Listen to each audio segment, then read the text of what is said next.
Hello! Good morning sa tanan. So, today marks the first day of school and karon wani amo ang first na biyahe padung sa school. So, thankfully no, nga nindot kayo ang panahon. Sige, nag-uwan-uwan the previous days pero karon kay nindot kayo ang panahon, blue sky kay siya. Na nag-uniform po o bakray sa tricycle. And actually, kung ano siya karon kanang 6:48 lang AM. Yeah, init na kaayo, no? So, atong paspasan para dali na maabot.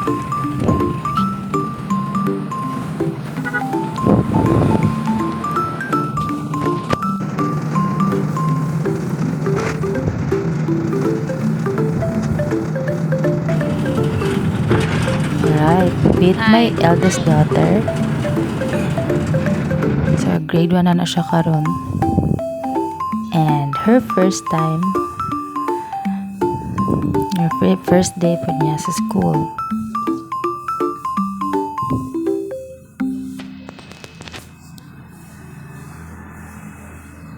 And dala kong driver ay ang vlogger po sa Cebu City na gingalang og deliver ta by feed. Please follow everyone sa yapong profile. So karon na pata sa stoplight. Ahead of us kinapoy duha ka teachers o nga nag-back ride. So sinayuhay gid tarong adlaw kay since first day man sa school dili pwede ma-late si teacher kay makasingkot niya ta. First day ra ba sa school? Okay, so go na.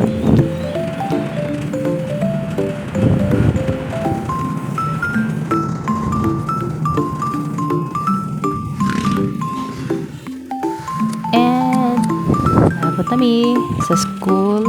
So ako ang daughter, Bugo Central School 1. So wala siya, I had to document her first day sa school. Wala pa siya uniform guys kay pagkapalit si mama. Kay kwarta. So ang ilahang school kinara ni sa atubangan pod sa amuang school. So which is why alin ako siya gi-enroll para duol rami. Para dali na nako siya maadto sa eskwelahan. Dali na po siya makaadto sa ako So amo ni padung na siya sa iyang classroom. Grade 1 pa ni siya guys. Ako naging pagkabata no? So muna iyang classroom sirado pa man. So huwat na siya diri sa gawas sa ilahang covered court.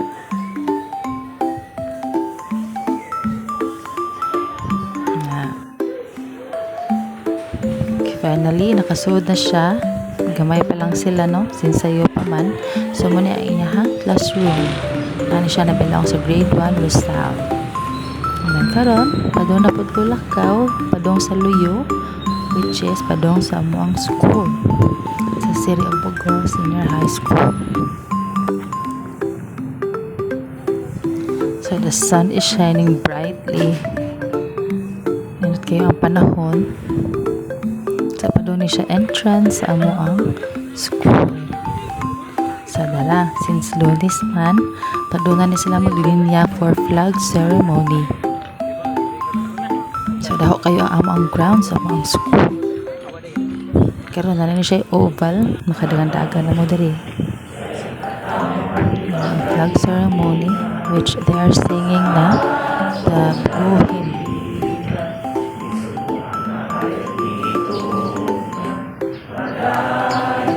So dahil kayo ang students, actually na-reach mo of 1,000 plus. And senior high naman ni among school, so grade 11 and grade 12 students naman. Exercise time. Diba? Ang presentation kay students ay inisoon ang kamara tayo soon. Teachers, mga bibo na mga kauban, mga danceros pwede sila, mga kasagaran, mga batante, mga dalaga o ilitaw.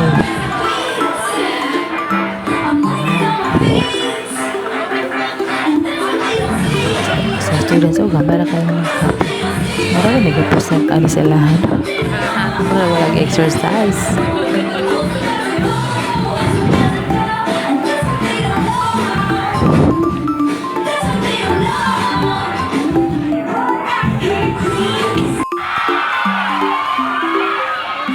And then, mauli siya ang the releasing of banners in each track or strand.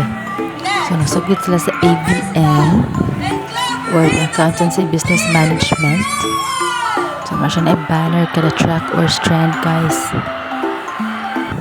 Followed by TVL. Nice kayo ang langit na rin nakita. And then followed by our strand. Which coordinator ko ano yung strand karon?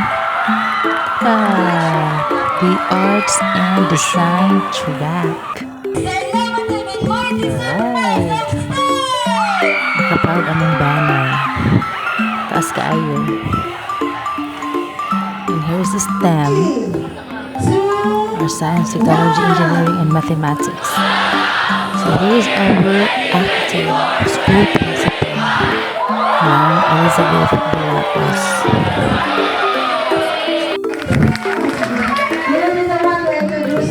And now, she is introducing the coach of Katong naabot ng California, competing the California, na gitawag of ISEF. Naabot na sila ang international contest.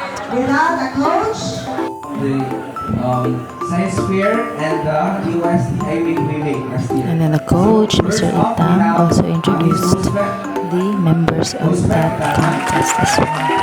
So, dito na sila sa STEM. Sila California. May pa sila na ako California. Nakapunod na sila dito. Nagre, wala. Imagine na lang. And Mr. Andre Rubina.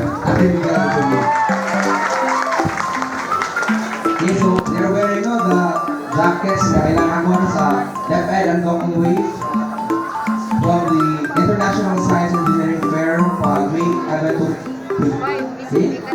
Thank you.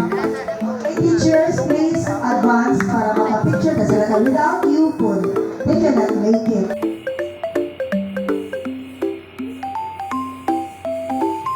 Okay, so karon na ako sa library / faculty room since wala may available na English classroom para stayhan sa teachers.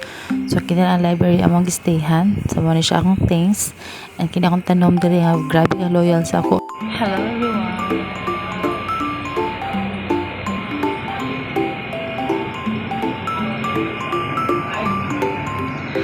So today is the first day of school and excited po ko na kay nakamit na po taog bagong mga students karon.